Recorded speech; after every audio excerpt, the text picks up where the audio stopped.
Ladies and gentlemen, I give you the newest member of the family, the 1969 El Camino. We're going to name it Richard in honor of the gentleman who owned it before me. We're just on the way home now. We'll give you some more videos when we get there. But we're eating at a place called, if you can see the sign over there, this is Biggin's Barbecue in Talking Rock, Georgia, and we're going to stop and have some good barbecue.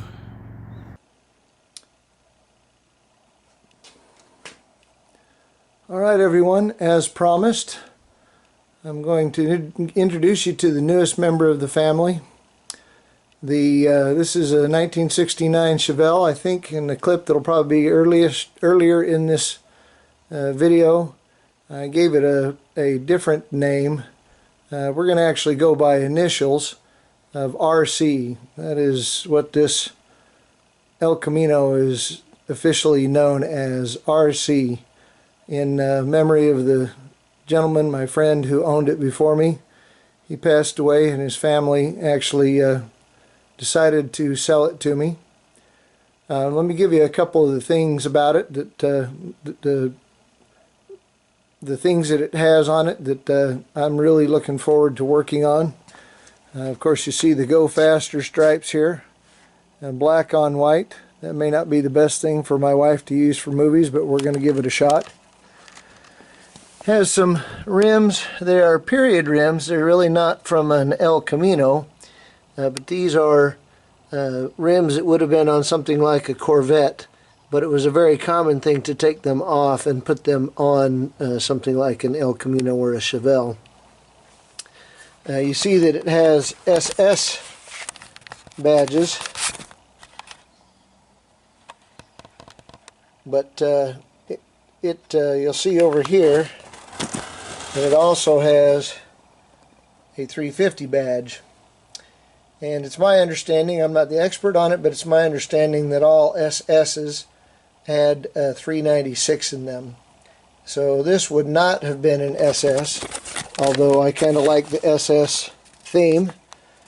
Let me go on here and we'll show you the interior, the seats, the bucket seats. It's been, we don't know if it had bench or bucket seats to begin with, but it has the bucket seats now, which are a more popular option. It has a floor shifter in place of what where the used to have a column shift. There you go, if you can see that right next to the key. Used to be a column shift, but the floor shifter was put in lieu of that. I believe that the transmission was swapped out. I believe the originally these had a turbo 350, and this is now, I believe, a turbo 400. But let me show you some of the other things here. Sorry, trying to find what I latched on here. It has an amplified sound system in the back. There's the basically some tweeters, the bass, or probably considered subwoofers. There's another tweeter on the other side. You can see it back there. Plus, there's also I don't know how well you can see it here, but there's some smaller speakers down on the kick panels in the front too. So it's got for its time. Of course, these cars at that time didn't have that nice of a sound system, but this is that sound system would have been put in somewhere probably in the 70s or 80s. Cargo hold back here in the bed of it is where the battery is. We had to take that battery out, or the old battery out, and replace it with a gel cell to make it a little more reliable. The key itself was at one point in time and stuck in the on position and completely killed the battery. Plus, let me show you a little bit here. This was a total problem. That's the positive cable goes in the frame, and that goes all the way to the front to the starter and then branches off to the car wherever it needs to go. This is the ground cable. That is basically the only ground other than I guess technically the body is grounded through a strap back there where the battery is, but the engine block itself is not grounded other than the ground that would come from this, then obviously through the frame, and then from the frame to the engine block, which has all kinds of potential to be a problem. This one, you can see we had to clean it off, both the cable and where it mounts to the frame, to make it work. We were trying to give the car a compression test and could not make anything work until we cleaned that off. Let me show you a couple of other. Here's El Camino badges, more of the stripes on the back, and the SS badges. This has got to be my favorite part of the entire vehicle. And I'm not sure why, I just like the mechanism, but this is a fuel tank. And to fill it up, it's spring loaded. Opens up, you put the fuel in, and like I said, you can't even lock it, but for some reason I really like that. Here's a little bit more of the interior. This is actually one of the cheapest custom steering wheels you can buy, but it kind of seems to go with the rest of the car. Of course, the ever-present tack, which probably really isn't needed in this car, but it's something to talk about. Someone also gave this some extra gauges, which are common in these cars. A water temperature and an oil pressure gauge along with the rest of the gauges.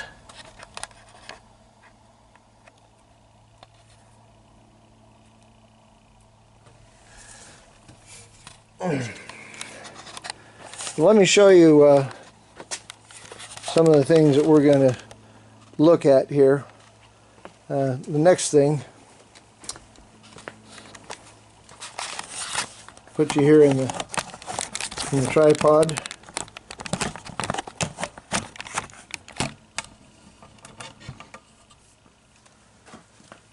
So one thing, while we were giving it a compression test, which we finally did do, I found a number of things, and I'll give you the results of the compression test later. But one of the things that we found out was, as we were cranking, we built up enough fuel pressure that it was trying to fill up the fuel tank, fill up the float balls on the carburetor, excuse me. And if you look really closely, you find that we have a number of leaks. Yeah, see that nice split on the top of there? And fuel filter's full of junk too. This hose over here, aside from the really bad hose clamps, I couldn't find any splits, but that hose is as hard as a rock as well. So we're going to see about replacing that also. This one down here, see if we can zoom in on that. Come on, focus. There we are. And it comes from the fuel pump back into the hard line that goes into the frame. That one is a little flexible, but still pretty hard, and we're going to see if we can replace that as well. Now the gas in the tank is at least 2 years old, and while it's not terrible, we have this nice little electric fuel pump here that we're going to rig up to pump the fuel tank, or pump the fuel tank dry, so that we can put in some fresh fuel and use it. I'm going to show you here a little bit of a, I'm going to give you a little spoiler alert here because I'm going to move around a lot.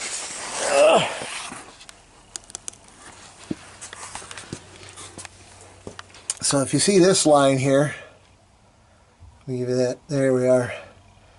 See that? That nice little split kind of ends down here. Get that out of the shadow. However, looks like there's some other ones even down here on the front. You can see it's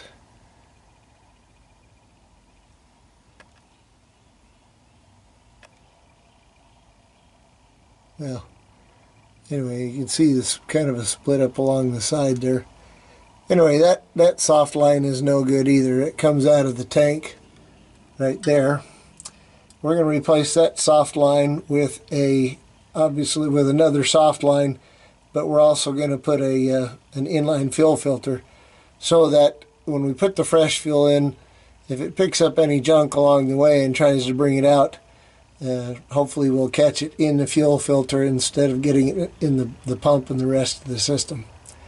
So we're going to bring you back when we're getting some of that done, and we'll talk to you later.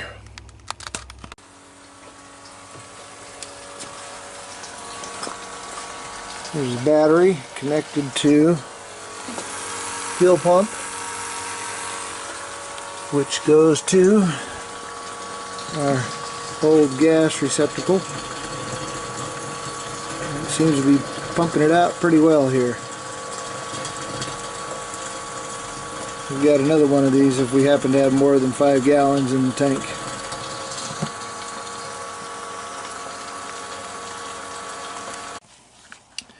I just captured a little bit of the gas in here in this cap for a comparison. As you can see there, it's not terrible. The cap is completely white, but the gas itself is pretty yellow. It's not bad. It's not doesn't seem to be, at least not here. I don't know about in the tank, but it doesn't seem to be like full of sediment and dried out. And I haven't, not at least in this little bit, I haven't seen any water. So as it is, I think we may be okay. I just didn't want to use the old fuel. All right. Unfortunately, this is really not the first start. When we put it together, we I almost accidentally started it after doing the compression test. But now that we did start it, I've got some Marvel Mystery Oil on all of the exhaust manifold and other places, and so I'm going to start it up here really quickly, but then I'm going to back it out, and because as soon as I do, I'm going to need to open the hood and let the oil itself burn off. So let's get going.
is not on fire. Like I said, that's just a bunch of Marvel mist oil that got on the manifolds and everything.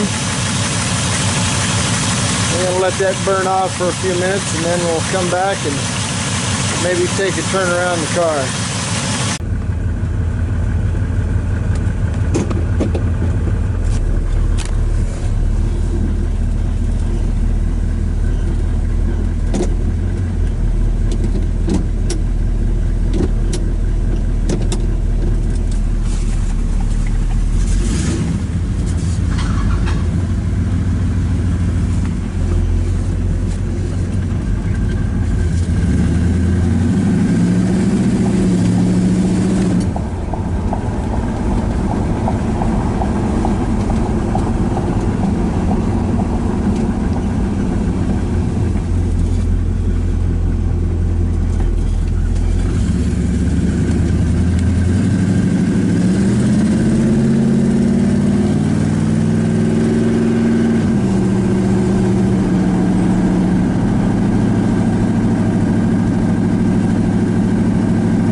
Don't know exactly how well this picture is going to come out, but headed down into town to get a pizza tonight, and thought you might want to kind of go for a ride a little bit. You can see the Go Faster stripes there. We are in the El Camino.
Does okay. I believe that we have at least a couple of cylinders that aren't firing very well. That is according to that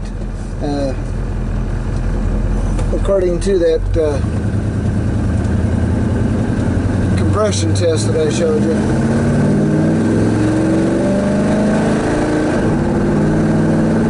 It does get up and go pretty well. But like I said, I think I've got at least two cylinders that aren't firing at least some of the time.